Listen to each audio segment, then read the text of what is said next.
La venganza de Elara. El despertar de la Titán. ¿Qué sucede cuando un hombre, un millonario que aparentemente lo tiene todo, olvida a la mujer que le ayudó a construirlo?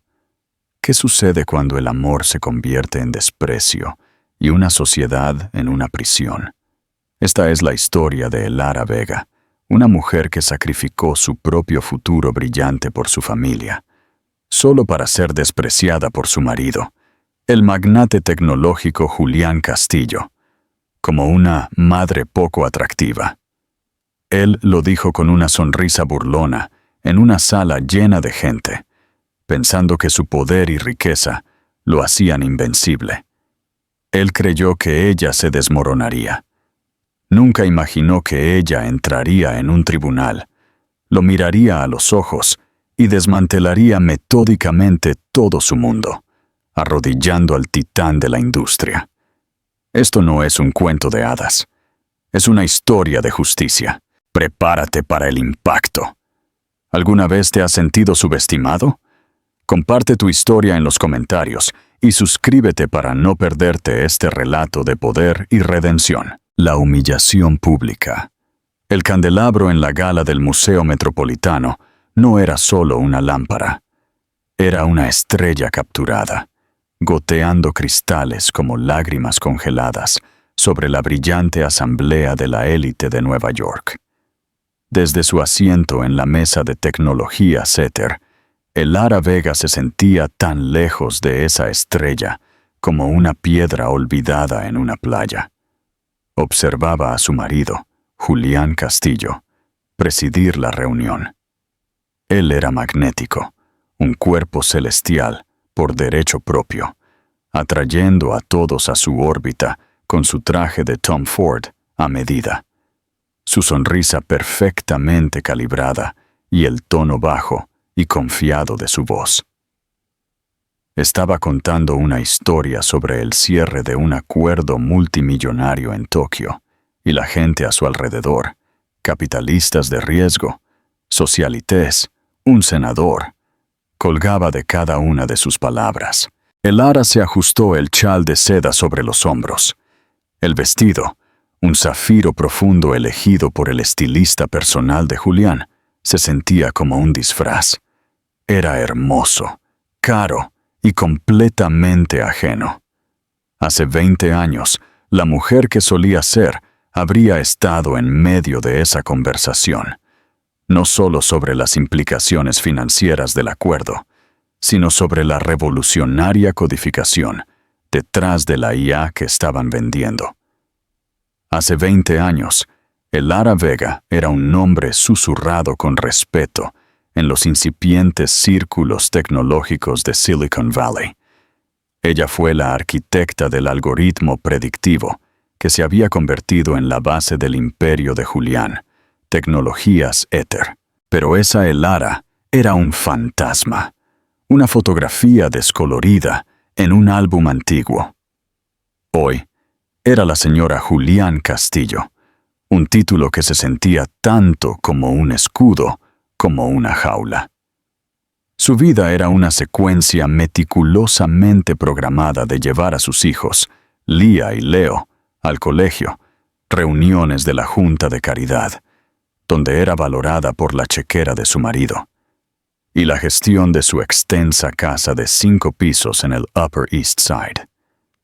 Había cambiado las sesiones de codificación nocturnas por las preocupaciones nocturnas sobre las calificaciones de cálculo de Lía y el asma persistente de Leo. Había cambiado la emoción de un avance por el zumbido silencioso de un hogar bien organizado. Lo había hecho voluntariamente, por amor, por la familia que ella y Julián habían jurado construir juntos. Y que por supuesto, decía Julián, su voz elevándose con un encanto teatral, el verdadero desafío no es conquistar el mercado, es gestionar el frente doméstico. Soltó una risa suave y practicada. Algunas personas se rieron cortésmente. Dirigió su mirada, y por un momento, Elara sintió un destello de esperanza. Iba a reconocerla, a incluirla. Sus ojos la recorrieron, y la calidez en ellos desapareció, reemplazada por una evaluación fría y despectiva. Hizo un gesto vago en su dirección, con su copa de champán. Mi esposa, Elara, por ejemplo. Ella es la CEO de nuestro mundo doméstico, una empresa muy, muy diferente. Su sonrisa se tensó. Una conocida bloguera de moda, una mujer llamada Chloe Sanz, que estaba prácticamente pegada a su teléfono, miró de Julián a Elara, su expresión depredadora. «Debe estar tan orgullosa, Julián», exclamó el senador. «Una mujer fuerte detrás de un hombre fuerte». Julián dio un sorbo a su champán, dejando que el comentario flotara en el aire. «Tiene las manos ocupadas, eso seguro. Es un trabajo a tiempo completo pasar de ser una mujer vibrante a, bueno, una madre poco atractiva». Las palabras, aunque pronunciadas con un barniz de broma, cayeron en el centro de la mesa con la fuerza de una granada. Las risas educadas murieron. El senador se aclaró la garganta. El capitalista de riesgo de repente encontró fascinante el patrón de su plato. El silencio, denso y sofocante, se apoderó de la sala. Era una broma, por supuesto. Una broma casual y cruel de un hombre rico. Pero para Elara, se sintió como una ejecución pública. Madre poco atractiva.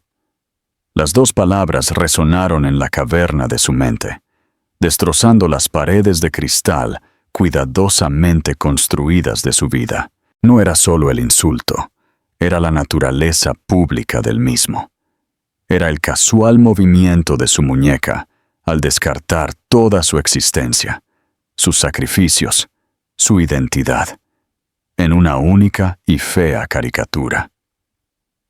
Él no veía a la mujer que había corregido sus planes de negocios hasta las 3 de la mañana, que había sostenido su mano durante las rondas de financiación fallidas, que había codificado el corazón mismo de su éxito en un ordenador tosco en su pequeño apartamento de Palo Alto. Él veía un objeto descolorido y funcional, una madre poco atractiva. Sintió un rubor caliente subir por su cuello, una familiar oleada de vergüenza e ira que había aprendido a tragar durante 2 décadas. Miró a Chloe Sanz, que ahora escribía furiosamente en su teléfono, una pequeña sonrisa de suficiencia en sus labios. La granada había explotado, y la metralla ya volaba por el mundo digital. Elara se levantó. El movimiento fue tan brusco que su silla raspó ruidosamente el suelo de mármol, atrayendo todas las miradas.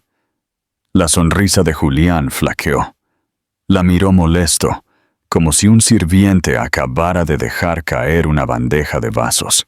«Disculpen», dijo Elara, su voz sorprendentemente firme, aunque su corazón martilleaba contra sus costillas como un pájaro atrapado.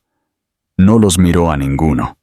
Miró más allá de la estrella capturada del candelabro, hacia la enorme puerta arqueada. Se alejó de la mesa. Podía sentir la mirada de Julián, una fuerza física que la taladraba por la espalda. Podía sentir las miradas de lástima y curiosidad de los otros invitados. Siguió caminando, pasando los grupos de alta costura y celebridades, a través del gran salón y hacia la noche fresca y húmeda. El portero, sobresaltado, se apresuró a llamarle un taxi. «El coche de los Castillo está esperando, señora», dijo confundido. Julián nunca la dejaba tomar un taxi. No era parte de su imagen. «No soy la señora Castillo esta noche», dijo, las palabras sintiéndose extrañas y poderosas en su lengua. Un taxi amarillo se desvió hacia la acera. Se subió al asiento de vinilo gastado, un sorprendente y bienvenido consuelo después de la rígida seda de la gala.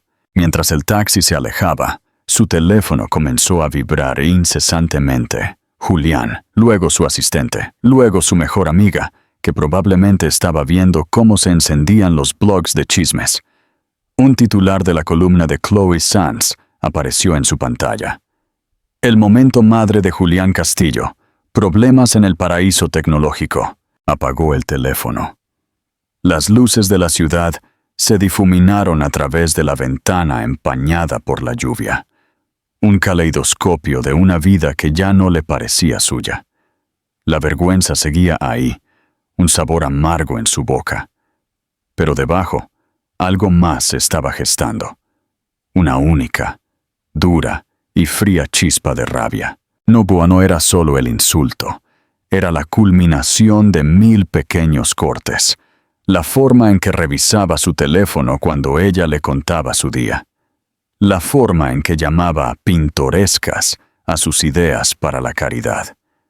La forma en que la presentaba como la que me mantiene con los pies en la tierra, como si fuera un peso muerto, no una socia.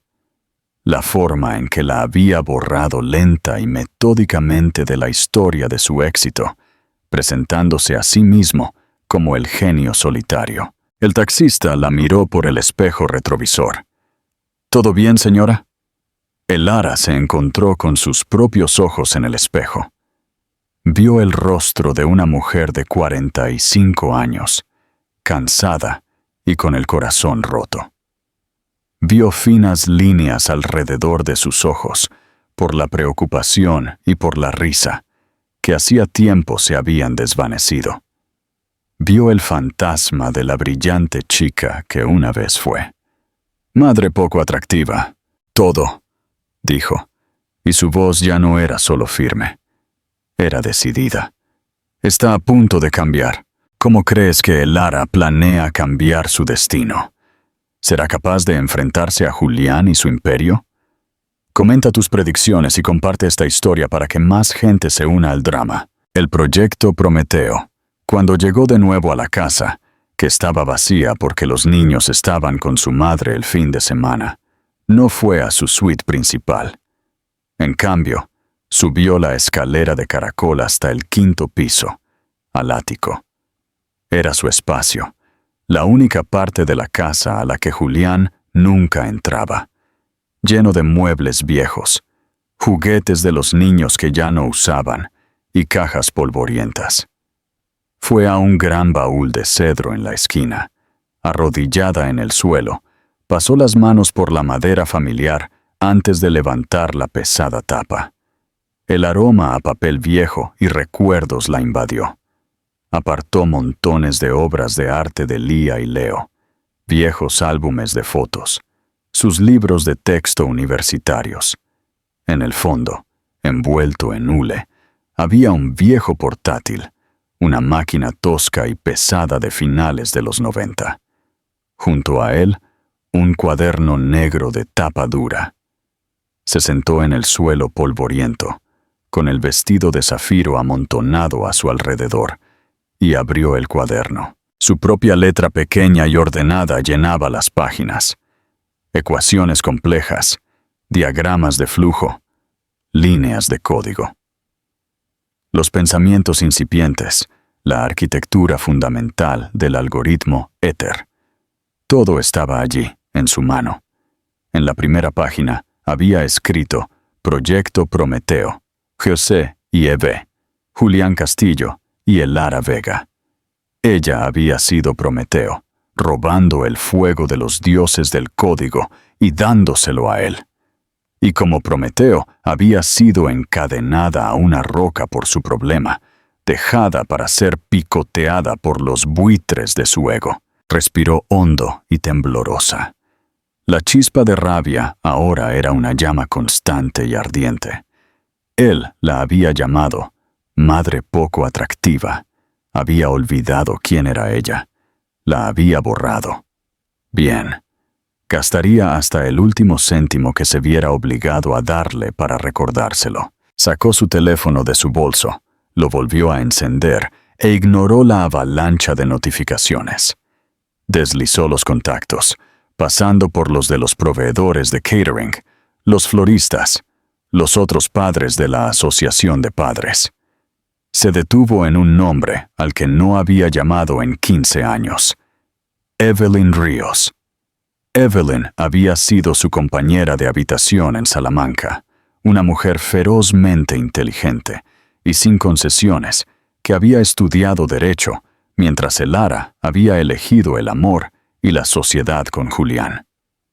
Lo último que Elara supo es que Evelyn era un tiburón, una de las abogadas de divorcio más temidas de Nueva York.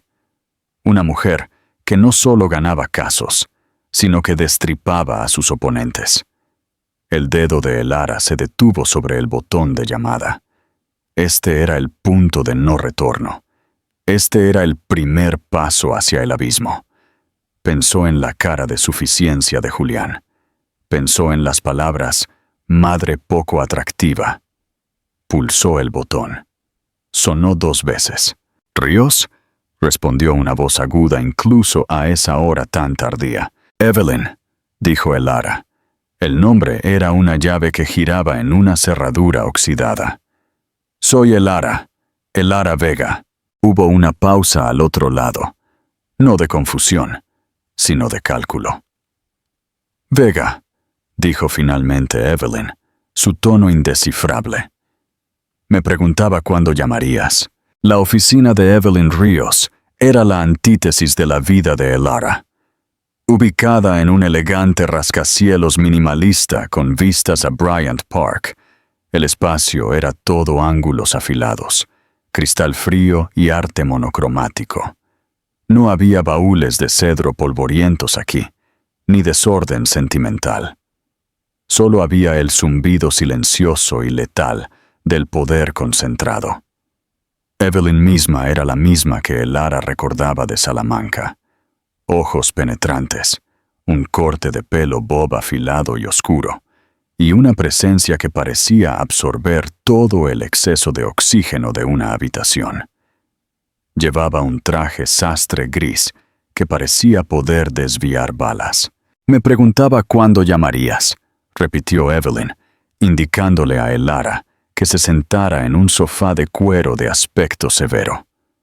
Cada vez que Julián Castillo aparecía en la portada de Forbes o Wired, pensaba, cualquier día de estos. No lo dijo con lástima, sino con una especie de curiosidad profesional distante, como un biólogo observando un fenómeno predecible. Elara, todavía con su vestido de gala de zafiro de la noche anterior, se sentía como una flor marchita en este ambiente estéril. Colocó el viejo portátil y el cuaderno negro sobre la mesa de café de cristal entre ellas.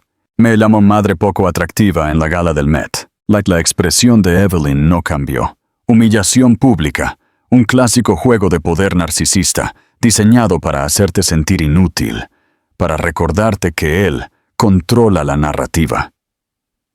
Se inclinó hacia adelante. Sus ojos se movieron de la cara de Elara a los objetos sobre la mesa.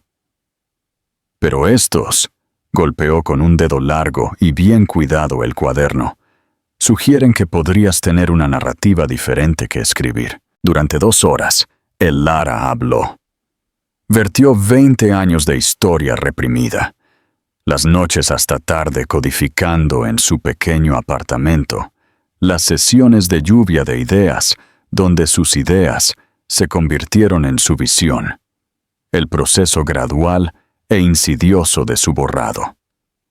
Explicó cómo su algoritmo, Prometeo, no era solo un componente de éter, era su corazón, su poder predictivo, lo mismo que lo hacía único y valioso en miles de millones. Evelyn escuchó sin interrupción, su mirada intensa. Cuando Elara terminó, la abogada se recostó. Vale, aquí está la realidad, Elara. ¿Tienes un acuerdo prenupcial? Elara asintió aturdida. Sí, lo firmamos una semana antes de la boda. Julián dijo que era solo una formalidad para los inversores. Déjame adivinar, dijo Evelyn secamente. Redactado por sus poderosos abogados de Sullivan y Cromwell. Te da la casa adosada, una casa de verano en los Hamptons, una pensión vitalicia que parecería generosa a una persona normal, pero que para él es calderilla, y un fondo para los niños. A cambio, renuncias a todas y cada una de las reclamaciones sobre tecnologías éter, sus ganancias, sus acciones y su propiedad intelectual, pasada, presente y futura. ¿Me acerco? El corazón de Elara se hundió. Eso es, casi textualmente, es una fortaleza inexpugnable, afirmó Evelyn, su voz monótona. Desde una perspectiva de divorcio estándar, estás perdida. Serás una divorciada muy rica, pero estarás excluida del imperio que ayudaste a construir. Él mantendrá su historia. El mundo te verá como la esposa amargada que obtuvo su paracaídas dorado. Eso es. A menos que... Sus ojos volvieron al cuaderno. Esto no es solo un divorcio. Es un caso de robo corporativo disfrazado de disputa doméstica. Recogió el cuaderno, manejándolo con una reverencia que sobresaltó a Elara. Hojeó las páginas, sus ojos agudos escaneando las ecuaciones y los diagramas de flujo. Esta es tu letra. ¿Y el portátil? El código original está ahí. El primer modelo funcional de Prometeo. Tiene archivos con marca de tiempo. Evelyn se levantó y comenzó a pasear. Sus abogados dirán que fue un regalo. Trabajo por encargo hecho por amor. Una contribución a la empresa matrimonial. Todo cubierto por el acuerdo prenupcial. Nos enterrarán en mociones. Te pintarán como delirante. Se detuvo y miró fijamente a Elara. Esto será una guerra. Él usará a tus hijos en tu contra. Usará a la prensa. Intentará destrozarte no solo financieramente, sino psicológicamente. ¿Estás lista para eso? Elara pensó en la sonrisa de suficiencia de Julián. Pensó en 20 años de ser una nota a pie de página en su propia vida. ¿Qué tengo que perder? Él ya cree que no valgo nada. Un fantasma de sonrisa tocó los labios de Evelyn. Bien, entonces, que empiece la guerra. ¿Crees que Elara tiene alguna posibilidad de ganar contra el poderoso Julián? Comparte tus pensamientos y suscríbete para no perderte el siguiente capítulo de esta batalla legal. La batalla por la verdad. El primer disparo se disparó al día siguiente. Una asociada junior de la firma de Evelyn, con un aspecto increíblemente joven y nerviosa, entregó a Julián Castillo los papeles del divorcio mientras él salía de su Maybach con chofer frente a la torre éter. El momento fue, por supuesto, capturado por un fotógrafo de paparazzi convenientemente presente. La reacción de Julián fue predecible. Primero incredulidad, luego diversión, luego rabia. Llamó al teléfono de Elara una docena de veces. Cuando ella no respondió, cambió de táctica. Un camión de reparto de Cartier llegó con un collar de diamantes ridículamente grande y una nota. Siento mi estúpida broma. Vuelve a casa. Cuando ella no respondió, comenzaron las amenazas. Envió un mensaje de texto. No hagas esto, Elara. Te estás haciendo el ridículo. No me obligues a actuar. Luego vino su abogado, Marcos Espino. Espino era lo opuesto a Evelyn. Era un hombre grande y ruidoso, con un aire campechano y desarmante, que ocultaba una mente legal despiadada. Solicitó una reunión en la oficina de Evelyn, sin clientes presentes. Evie, dijo, acomodándose en el sofá que Elara había ocupado. Seamos sensatos. Tu cliente ha tenido un momento. Está emocional. Julián está dispuesto a ser generoso.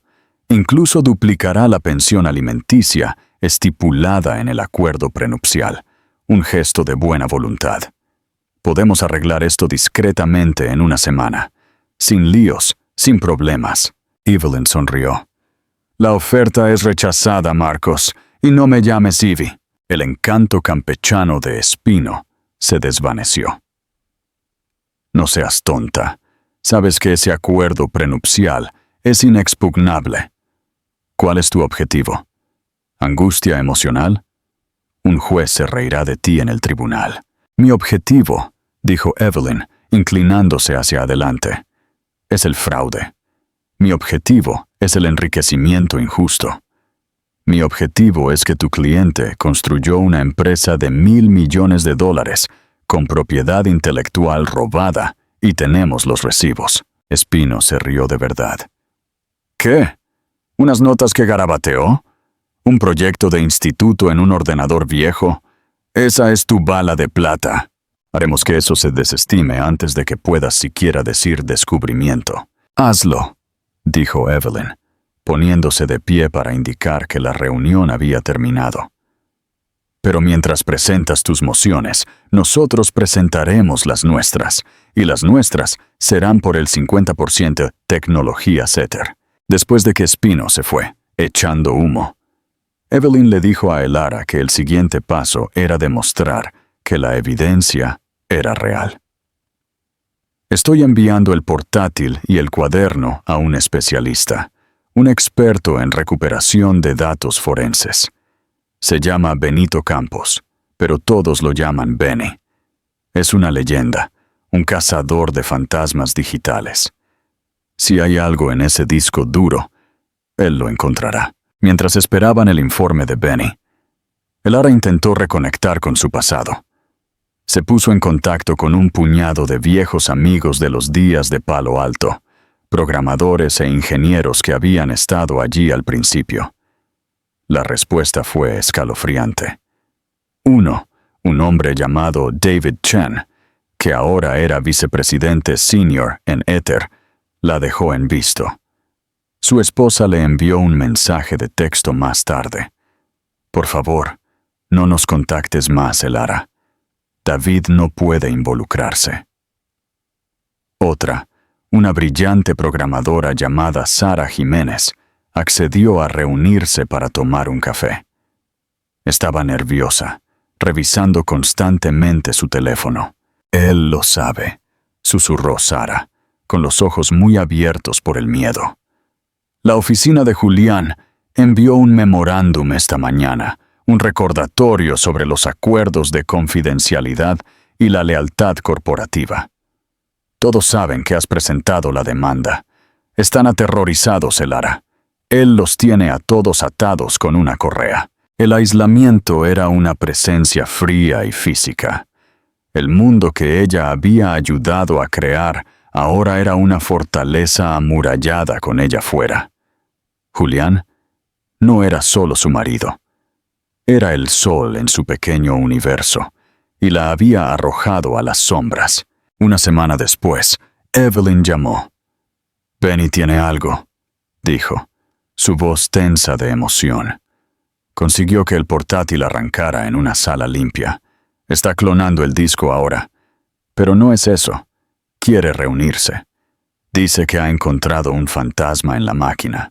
Benito Benny Campos trabajaba en un taller desordenado y caótico en un almacén reutilizado en el puerto de Brooklyn. Los cables serpenteaban por el suelo como enredaderas metálicas, y los estantes rebosaban de ordenadores diseccionados y torres de discos duros. Benny mismo era un hombre que parecía estar ensamblado con piezas de repuesto.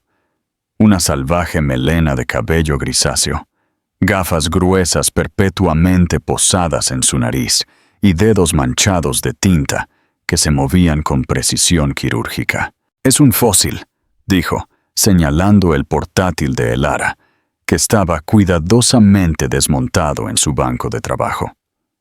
«Un dinosaurio absoluto. Pero usted, señora», miró a Elara con un nuevo respeto. «Usted era limpia. Su higiene de codificación incluso entonces era impecable. Archivos guardados con marca de tiempo. Control de versiones meticuloso. Es un diario digital». Evelyn fue al grano. «El fantasma, Benny. ¿Qué encontraste?» Benny sonrió, un destello de blanco en su barba canosa. «Julián Castillo es un genio en una cosa, el marketing. Es un archivero terrible. Se giró hacia un gran monitor y sacó una serie de archivos recuperados. No eran del disco duro principal. Eran fragmentos, fantasmas, recuperados del espacio libre, el éter digital donde los archivos eliminados van a morir. Eran correos electrónicos. Su portátil tenía una versión temprana de Eudora Mail, explicó Benny. La cuenta estaba sincronizada con un servidor que ha estado inactivo durante casi 2 décadas, pero los datos del cliente dejan huellas. Encontré una caché de correspondencia eliminada de 1999, de Julián a su primer gran inversor inicial. Elara se inclinó, con el aliento contenido. El nombre del inversor era Arturo Méndez, un capitalista de riesgo gruñón y de dinero antiguo que les había dado su primer cheque real. Julián lo había expulsado de la Junta hacía años en un movimiento de poder que fue descrito como despiadado, incluso para los estándares de Wall Street. Evelyn leyó el texto en la pantalla en voz alta, su voz resonando con triunfo. Arturo, la presentación fue bien, pero tenían preguntas técnicas que no pude manejar. Necesito a Elara conmigo la próxima vez. Ella es el verdadero cerebro de esta operación. Yo solo soy el vendedor. Otro correo electrónico de una semana después. Lo hizo. El algoritmo. Prometeo ya no es solo teoría. Mi socia lo ha descifrado. Vamos a ser dioses, Arturo. Dioses. Mi socia. Las palabras brillaron ante los ojos de Elara. Él la había llamado su socia. Había admitido que ella era el cerebro. Todo estaba allí, en blanco y negro, un fantasma digital que surgía del pasado para testificar. Esto, dijo Evelyn, su voz un ronroneo bajo y peligroso. Es el cañón que derriba los muros de la fortaleza. Él cometió perjurio en el momento en que firmó ese acuerdo prenupcial, reclamando la propiedad exclusiva de la propiedad intelectual. ¿Crees que estas pruebas serán suficientes para desenmascarar a Julián? ¿O su poder es demasiado grande? Comparte tu opinión y no olvides darle me gusta a esta historia de justicia. El contraataque silencioso. A medida que el caso legal ganaba impulso, Elara comenzó su propia reconstrucción. La humillación pública en la gala había sido un bautismo de fuego. La mujer que salió del Met esa noche no era la misma que había entrado. Comenzó con su cuerpo. La madre poco atractiva comenzó a levantarse a las 5 de la mañana para sesiones brutales con un entrenador personal, cambiando las noches de insomnio por la satisfactoria quemazón de la fatiga muscular. Vendió algunas piezas de joyería, piezas que Julián le había dado que se sentían más como marca que como regalos. Y usó el dinero para contratar a un estilista. No alguien para vestir el papel de la esposa de Julián Castillo, sino alguien para ayudarla a encontrar a Elara Vega de nuevo. La ropa suave y maternal fue reemplazada por piezas estructuradas y afiladas en colores llamativos. Más importante aún, volvió a codificar. Compró un nuevo portátil de alta potencia y pasó horas todos los días poniéndose al día con 2 décadas de evolución tecnológica. Los lenguajes habían cambiado, las plataformas eran diferentes, pero la lógica fundamental, la elegante danza de causa y efecto, seguía allí en su mente. Sus dedos, al principio torpes en el teclado, pronto volaron, la memoria muscular de una vida pasada regresando. No lo hacía solo por el caso, lo hacía por sí misma, reclamando la parte de su identidad que tan voluntariamente había sacrificado. Pero la guerra tenía 2 frentes. Mientras ella se reconstruía, Julián libraba una campaña de tierra quemada por los corazones y las mentes de sus hijos. Lía, de 16 años, y Leo, de 12, quedaron atrapados en el fuego cruzado. Julián que antes había estado demasiado ocupado para obras escolares o partidos de fútbol, ahora era el superpapá. Los llevó a viajes espontáneos a París en un jet privado. Le compró a Lia un descapotable antiguo para su cumpleaños y le consiguió a Leo una reunión privada con su equipo de baloncesto favorito. Su narrativa era simple y venenosa. Vuestra madre está enfadada. Está intentando quitarnos todo porque hice una broma tonta. Está siendo egoísta y destruyendo nuestra familia. El veneno funcionó. Lia, que ya navegaba por las traicioneras aguas de la adolescencia, se volvió hosca y resentida.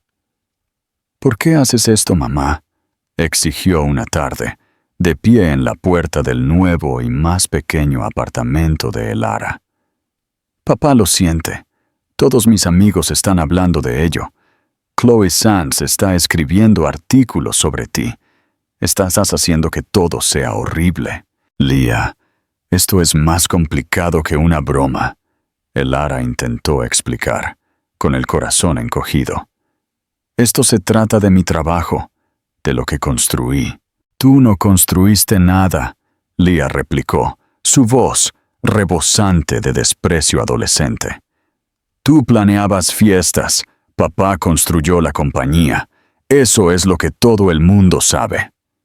Las palabras fueron una daga que se retorcía en la misma herida que Julián había abierto.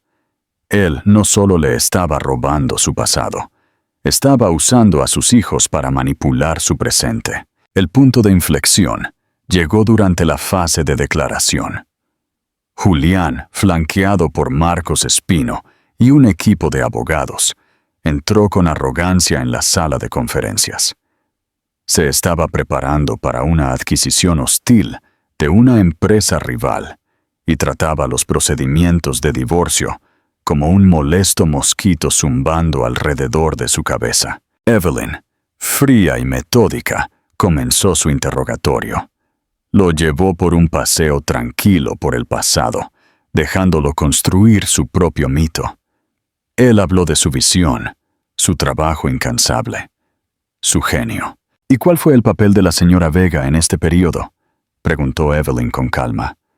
«¿Cómo contribuyó a la empresa?». Julián sonrió con una expresión magnánima y condescendiente. «Elara, ella fue mi pilar, mi roca. Fue magnífica en el frente doméstico. Entendió que mi trabajo requería una concentración absoluta, y ella creó un santuario, un ambiente estable que me permitió innovar. Su apoyo fue inconmensurable». Usó la palabra apoyo como si describiera una pieza de andamiaje fundamental, esencial, pero, en última instancia, oculta y sin importancia una vez que la gran estructura estaba completa. Así que para que quede claro, sus contribuciones fueron puramente domésticas y emocionales por naturaleza. Evelyn presionó, su bolígrafo listo sobre su bloc legal. «Completamente», confirmó Julián con un asentimiento definitivo. «Fue una esposa maravillosa y con el tiempo una madre maravillosa. Ese era su dominio. Así que ella no tuvo ninguna participación en los aspectos técnicos, la codificación, el diseño arquitectónico del software central». Una pequeña risa despectiva escapó de los labios de Julián. «Elara, por Dios, no. Ella no era ingeniera. No habría sabido por dónde empezar». Evelyn deslizó el cuaderno negro de tapa dura por la mesa. Se detuvo directamente frente a él. «¿Puede identificar este objeto, señor Castillo, marcado como prueba A?» Julián lo miró, un destello de reconocimiento en sus ojos. Lo recogió, sopesando su peso. «Ah, sí, lo recuerdo. Uno de los viejos diarios de Elara. Siempre estaba garabateando, llevando diarios. Muy creativa». Dijo creativa, con el mismo aire condescendiente que se usaría para la pintura de dedos de un niño. «¿Garabateando?». La voz de Evelyn se agudizó ligeramente, el primer indicio del acero debajo de la superficie. «Señor Castillo, Está testificando bajo juramento que el contenido de este cuaderno, que incluye cientos de páginas de complejas ecuaciones matemáticas, diagramas de flujo de algoritmos y líneas de código C++ escritas a mano, son garabatos de niña. Marcos Espino se movió en su asiento, aclarándose la garganta como advertencia. Pero Julián, cegado por su propia arrogancia, agitó una mano despectiva. Estoy diciendo que mi esposa tenía sus pequeños proyectos, sus pasatiempos. Pensé que era dulce. Le compré un ordenador y ella trasteaba. La mantenía ocupada. Pero no tenía absolutamente ninguna relación con el trabajo profesional de alto nivel que yo estaba haciendo para construir Ether. Lo había hecho. No solo había caído en la trampa, había bailado en ella, seguro del terreno bajo sus pies. El aire de la sala pareció cristalizarse. Gracias por esa aclaración, dijo Evelyn, su voz ahora desprovista de toda calidez. Metódicamente, dispuso una serie de documentos impresos sobre la mesa. Marcados como prueba B, un caché de correos electrónicos recuperados por un experto forense designado por el tribunal de un disco duro perteneciente a mi cliente. Estos correos electrónicos son entre usted y su inversor inicial, el señor Arturo Méndez, con fecha entre octubre y noviembre de 1999. Espino se puso de pie de un salto, su silla, raspando ruidosamente el suelo. Objeción. Impugnamos la autenticidad de estos documentos. No hemos tenido tiempo de revisarlos.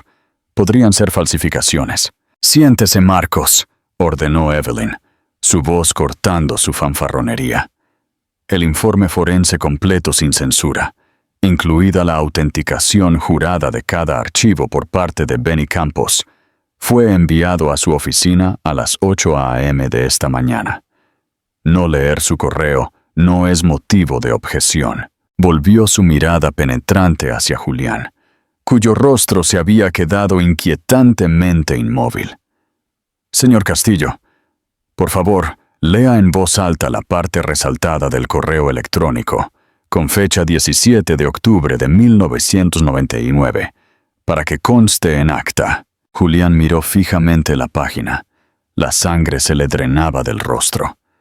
Las palabras parecían retorcerse ante él. Su postura confiada se había disuelto. Estaba rígido, congelado. Señor Castillo, le instó Evelyn. Su voz, cuando llegó, era un sonido débil e inusual. Arturo, la presentación fue bien, pero tenían preguntas técnicas que no pude manejar. Necesito a Elara conmigo la próxima vez. Ella es el verdadero cerebro de esta operación. Yo solo soy el vendedor. El verdadero cerebro, repitió Evelyn, dejando que las palabras resonaran en la sala silenciosa. Una evaluación interesante de una mujer que no habría sabido por dónde empezar. Por favor, proceda al siguiente correo electrónico, con fecha 3 de noviembre. Julián tragó saliva. Su mano temblaba ligeramente mientras buscaba la siguiente página. Leyó en un susurro ahogado. Lo hizo. El algoritmo Prometeo ya no es solo teoría. Mi socia lo ha descifrado. Vamos a ser dioses, Arturo. Dioses. Mi socia. Elara cerró los ojos por un segundo. Las palabras olvidadas. Un bálsamo para una herida de 20 años. Así que, señor Castillo. Evelyn se inclinó hacia adelante, su voz un susurro letal. Estoy un poco confundida, y espero que usted y el tribunal puedan ayudarme a entender. ¿Cuál de los testimonios es la verdad? ¿Era su esposa una aficionada a los garabatos, cuyas contribuciones eran puramente domésticas, como juró bajo juramento hace 10 minutos? ¿O era su socia, el verdadero cerebro de la operación, la que con su genio le ayudó a conseguir sus primeros $2 millones en financiación?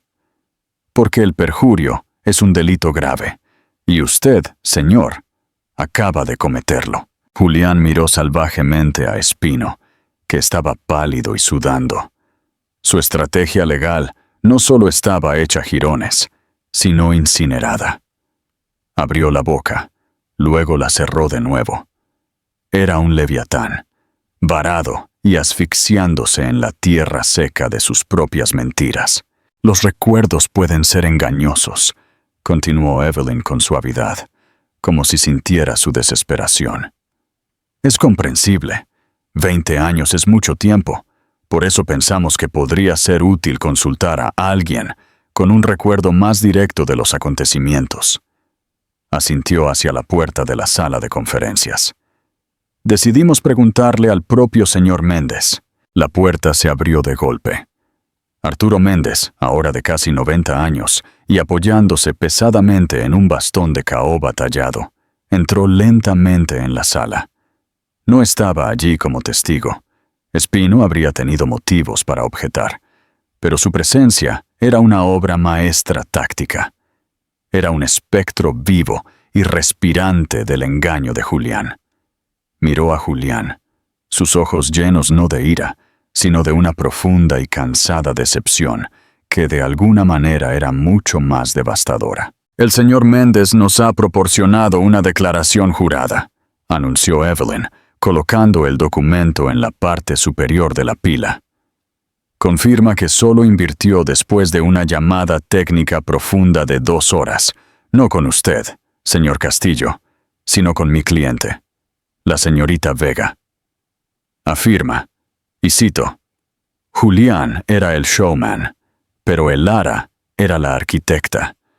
Era en su mente en la que apostaba». La sala quedó en silencio, salvo por el sonido de la respiración agitada de Julián. Este era el momento. Elara se puso de pie. Su movimiento atrajo todas las miradas. El vestido carmesí que llevaba era una declaración. Caminó alrededor de la mesa, sus tacones resonando con un propósito silencioso en el suelo de madera, hasta que se detuvo directamente frente a su marido. «La función recursiva», dijo. Su voz clara y resonante, ya no el tímido susurro al que él estaba acostumbrado, sino el tono firme de una creadora describiendo su trabajo. La que analiza variables estocásticas del mercado para predecir el comportamiento del consumidor con un 94% de precisión. Me dijiste que era demasiado compleja, que era un callejón sin salida teórico. Pero esa función, mi función, es lo que Ether vendió a Panasonic por $300 millones en tu primer gran acuerdo de licencia. Lo llamaste la jugada de Castillo en el comunicado de prensa. Dio otro paso más. El protocolo de obtención de datos dinámico que permite que el sistema aprenda. Me dijiste que consumiría demasiados recursos. Lo reescribí en un fin de semana mientras Lía tenía gripe y lo hice un 80% más eficiente. Ese protocolo es ahora el núcleo de toda la división de servicios en la nube de Ether, la que genera más de $1,000 millones en ingresos anuales. Lo miró directamente a los ojos, despojándolo del mito, la marca, la fachada cuidadosamente construida, hasta que solo quedó el hombre. Pequeño, asustado y falso. No solo mentiste a los inversores, Julián. No solo mentiste al mundo. Construiste tu vida sobre una mentira tan vasta que finalmente te la creíste. No solo robaste mi trabajo, intentaste robar mi historia, intentaste borrarme, pero no puedes borrar la verdad. Ella mantuvo su mirada por un último momento abrasador. Luego, le dio la espalda. Caminó hacia la puerta. Su postura irradiaba un poder que él nunca había sabido que poseía. No la cerró de golpe. Simplemente la abrió. Salió y la cerró suavemente detrás de ella, dejando a Julián Castillo solo entre las ruinas de su reino, con nada más que el eco de sus palabras y el peso aplastante de la verdad. No miró hacia atrás. No necesitaba hacerlo. Por primera vez en 20 años, se sentía completa. ¿Crees que Julián podrá recuperarse de este golpe? ¿O este será el fin de su imperio? Comenta tus predicciones y comparte esta historia para que más personas descubran la verdad. La reclamación del legado. Las horas siguientes a la declaración fueron un torbellino de energía frenética y capituladora por parte de la otra parte. El golpe mortal había sido asestado. El mundo meticulosamente construido de Julián Castillo se había fracturado hasta sus cimientos, y las grietas se extendían a un ritmo alarmante. Marcos Espino, su encanto campechano reemplazado por una urgencia de pánico, estaba al teléfono con Evelyn Ríos antes de que Elara hubiera regresado a su apartamento. La bravuconería había desaparecido. La condescendencia se había evaporado. Todo lo que quedaba era la cruda y desesperada necesidad de detener la hemorragia. Un juicio público ya no era un riesgo, era un apocalipsis corporativo garantizado. La narrativa era demasiado perfecta, demasiado devastadora. El Mesías tecnológico desenmascarado como un fraude. Su imperio construido sobre el genio robado de la esposa a la que humilló públicamente. La columna de chismes de Chloe Sanz ya insinuaba una demanda legal sísmica que sacudiría el mundo tecnológico. La junta directiva de Ether, un grupo de individuos notoriamente despiadados, a quienes poco les importaba más allá del precio de las acciones, estaba en sesión de emergencia. Su mensaje a Julián fue inequívoco. Arregla esto. Ahora. La primera oferta de acuerdo fue casi cómica en su insuficiencia. Fue un gesto de pánico, no una propuesta seria. Espino ofreció triplicar la pensión alimenticia estipulada en el acuerdo prenupcial original, una cifra que, aunque astronómica para la persona promedio, era menos que el presupuesto de mantenimiento trimestral del jet privado de Julián. Venía con un pago único de $50 millones. «Es un insulto», afirmó Evelyn rotundamente por teléfono a Elara. «Es una prueba para ver si te inmutas». «Diles que no», replicó Elara, su voz tranquila. Miraba por la ventana de su apartamento, viendo cómo las luces de la ciudad comenzaban a parpadear. Por primera vez, no se sentían alienantes, se sentían como posibilidades. Al día siguiente, cuando los primeros susurros del contenido de las declaraciones comenzaron a filtrarse, la oferta se disparó. $150 millones, una cartera de propiedades y una orden de silencio tan absolutamente punitiva que dejaba claro a qué le tenían realmente miedo. A su voz. La orden de silencio era su prioridad. No estaban tratando de comprar su silencio, estaban tratando de comprar de nuevo su falsa historia. «No», dijo Elara de nuevo sin dudarlo. Marcos Espino, con la voz ronca por el agotamiento y la presión, volvió a llamar a Evelyn. «Por el amor de Dios, Ivy, ¿qué quiere? Hay un número. Solo danos un número. Julián no está racional ahora mismo». «Nunca se trató de un número, Marcos», replicó Evelyn, saboreando el momento. «Se trata de una rendición de cuentas. Y mi cliente es quien tiene el libro de contabilidad». Esa noche, en la oficina de Evelyn, de un estilo marcadamente moderno, redactaron los términos finales. No fue una negociación, fue un decreto. Elara, con una claridad que incluso a ella misma la sorprendió, expuso los pilares de su justicia. Primero, el 35% de las acciones de Tecnologías Ether se transferirían a un nuevo fideicomiso irrevocable bajo su control exclusivo. No solo para hacerla rica, sino para convertirla en un poder formidable e inexpugnable dentro de la compañía que ella había creado.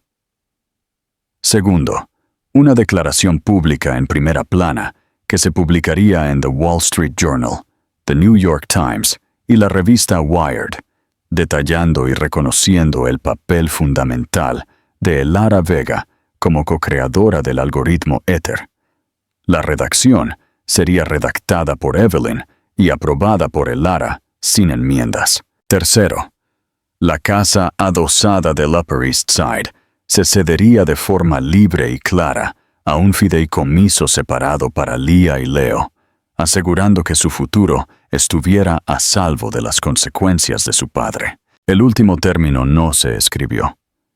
Y habrá una reunión cara a cara para firmar los documentos finales. Evelyn le transmitió a Espino. En mi oficina, y en esta reunión, su cliente le presentará una disculpa personal y formal a mi cliente. Espino, por supuesto, protestó. Suplicó. Dijo que Julián nunca aceptaría tal humillación, pero no le quedaba nada con lo que negociar. La alternativa, un juicio público donde Arturo Méndez testificaría y los correos electrónicos se convertirían en noticia de primera plana, era impensable. Julián, acorralado por su junta y sus propias mentiras catastróficas, no tuvo elección. Aceptó. El día de la firma se sintió como el final de una guerra larga y brutal. La sala de conferencias estaba dispuesta con precisión fúnebre. Julián llegó primero, un hombre vaciado por dentro. Su caro traje parecía colgarle. Su piel tenía una palidez grisácea, y el fuego en sus ojos había sido reemplazado por una rabia sombría y contenida. Miró la vista panorámica de la ciudad, no como un rey inspecciona su reino, sino como un tirano depuesto recuerda su exilio. Elara llegó 5 minutos después. Entró en la sala con una gracia tranquila que atrajo más atención de la que la fanfarronería de Julián jamás había logrado. Llevaba un vestido blanco sencillo y elegante, un marcado contraste con la declaración carmesí de la declaración. Hoy no se trataba de guerra, se trataba de paz, una paz por la que había luchado y ganado. Miró a Julián no con odio, sino con una profunda y dolorosa lástima por el hombre brillante y apasionado que una vez había amado, el hombre que había sido consumido por su propio reflejo. La firma fue un asunto sombrío y metódico. Montones de papeles que representaban miles de millones de dólares y la transferencia de un poder inmenso pasaron por la mesa. La firma de Julián, antes un garabato audaz y seguro, ahora era un movimiento de muñeca tenso y enojado. Con cada trazo de la pluma, renunciaba a un trozo de su identidad autoconstruida. Renunciaba a un tercio de su empresa. Renunciaba a su falsa narrativa. Renunciaba a su poder sobre ella. Cuando el último documento fue rubricado, un pesado silencio se apoderó de la sala. Marcos Espino se aclaró la garganta, un sonido nervioso y seco. Mi cliente está preparado para ofrecer su disculpa ahora. Julián mantuvo los ojos fijos en la veta de la mesa de caoba. Murmuró las palabras apenas audibles, una serie de sonidos desprovistos de significado o remordimiento. Pido disculpas por cualquier angustia que mis comentarios hayan podido causar. Elara no se movió. No extendió la mano para firmar su página de aceptación final. Simplemente se sentó. Su quietud, un poderoso reproche. Miró a Evelyn, quien hizo un leve, casi imperceptible, movimiento de cabeza. Eso no es una disculpa, dijo Evelyn, su voz cortando el silencio. Y eso no es aceptable. La cabeza de Julián se levantó de golpe. Sus ojos brillaban con una furia desesperada e impotente. ¿Qué más quieres de mí?, siseó, con la voz quebrada. Te lo he dado todo. No lo has hecho, dijo Elara, y su voz era suave, pero llevaba el peso inquebrantable de la verdad. Se puso de pie y caminó alrededor de la mesa, deteniéndose directamente frente a su silla. Él se vio obligado a estirar el cuello para mirar a la mujer que tanto había intentado empequeñecer. Esa noche en la gala, te paraste en una sala llena de nuestros compañeros y me convertiste en nada. Con unas pocas palabras descuidadas, intentaste borrar 20 años de mi vida, nuestra sociedad, mi trabajo, y me redujiste a una caricatura patética, la madre poco atractiva. No solo me insultaste, Julián, intentaste invalidar mi propia existencia para conseguir una risa barata. Así que una declaración barata, murmurada y legalmente verificada, no será suficiente. Se mantuvo firme, un pilar silencioso de desafío. Él estaba atrapado. Miró a sus abogados, pero ellos estaban mirando sus notas, sus zapatos, cualquier cosa menos a él. Estaba completamente, finalmente, solo. Un rey sin cortesanos, impotente ante la mujer a la que había agraviado.